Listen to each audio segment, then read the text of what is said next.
Mês de dezembro. 1º de dezembro. Santo Elígio, bispo. 659. De princípio artista exímio e depois santo bispo, Elígio nasceu em Cadillac, na França, cerca de 589.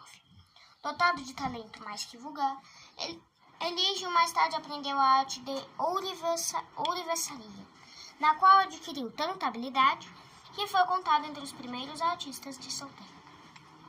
Uma profunda piedade era-lhe fiel companheira no dedicado labor, e muito concorreu para divulgar a celebridade do artista. Embora se visse sobrecarregado de trabalho, não deixava de assistir à missa todos os dias. O domingo pertencia unicamente a Deus e às práticas de piedade. Elígio era inimigo declarado do jogo e dos divertimentos profanos. As economias que fazia pertenciam aos pobres. Pela grande piedade, a conduta modelar, a extrema pontualidade no cumprimento dos deveres mereceu a alcunha de frade. A fama da virtude e a habilidade artística do santo era conhecida na corte de Paris. Clotário II confiou-lhe a confecção de uma poltrona de ouro, cravejada de pedras preciosas. Do tesoureiro real recebeu Elígio o respectivo metal e as gemas. Elígio não fez uma, mas 2 poltronas, sem reter para si coisa alguma. Essa honestidade tanto encantou ao rei, que desejou reter o artista em sua companhia. Elígio trasladou a residência para Paris, onde gozou da maior confiança do monarca. As distinções de que era alvo em nada lhe modificaram o modo de pensar e de agir. Vivendo completamente afastado das festas e diversões do paço, a ocupação única de Elígio fora do trabalho era a meditação, oração, práticas de penitência. Ao corpo não só dava o necessário repouso, como também o castigava com duras disciplinas. Tinha indumentária de penitente áspera e pobre. O que ganhava do trabalho das mãos era dado aos pobres ou a obras pias. Os pobres eram hóspedes constantes em sua casa e à mesa os servia. Aos presos dedicava uma caridade especial e tudo fazia para obter-lhes libertação. Quando sabia da existência de escravos, era certo que os comprava, às vezes, a centenas, para depois lhes dar liberdade. Dagoberto, sucessor de Clotário, como este, grande admirador de Elígio, deu-lhe um sítio no campo e um belo prédio na cidade de Paris. O sítio foi transformado em um convento para homens, e a casa, na cidade, foi destinada a mosteiro de religiosas. Além disso, construiu em Paris uma igreja dedicada a São Paulo, que ainda existe.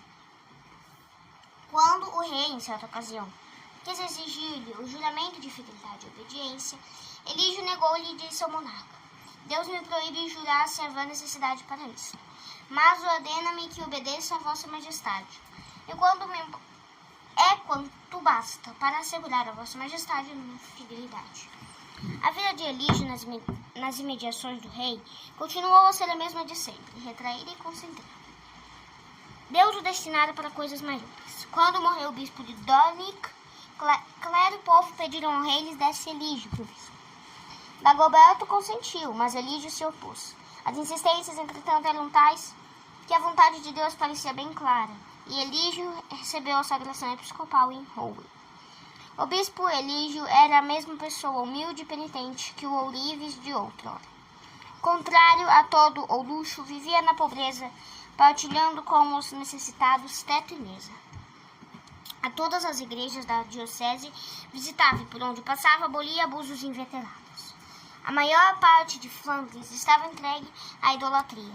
O santo fez os maiores esforços para converter as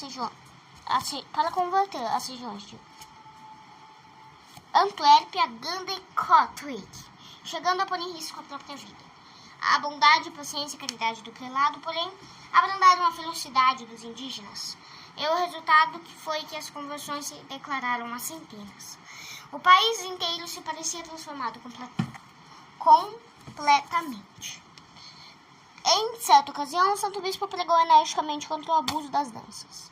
Alguns malvados, para contrariar ou para demonstrar desprezo pelo que disseram, organizaram um sarau. Elígio insistiu e, com todo o peso da autoridade episcopal, exortou-os a que desistissem da dança.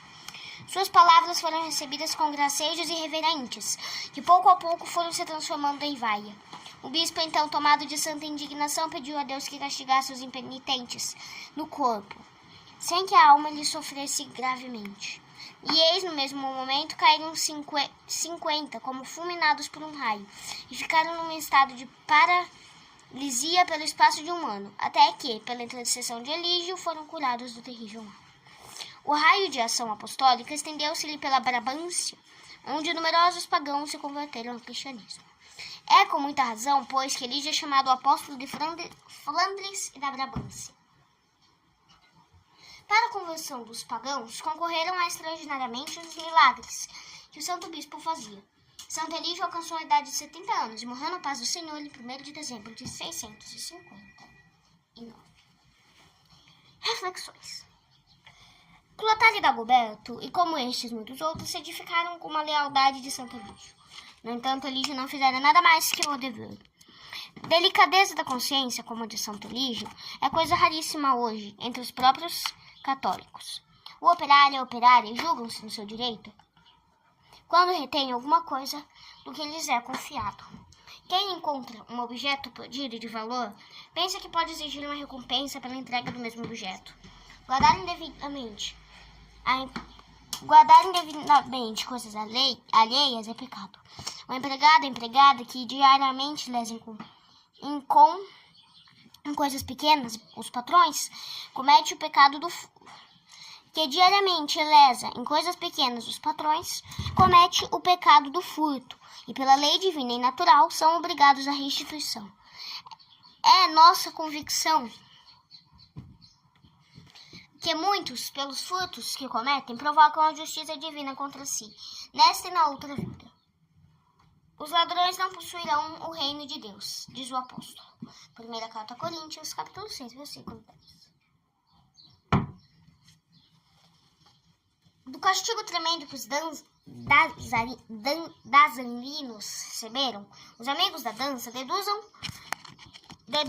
se o seu divertimento predileto é tão inocente como pensam. Então as danças de hoje, de que algumas são uma pura vergonha, mas não diremos sobre este assunto.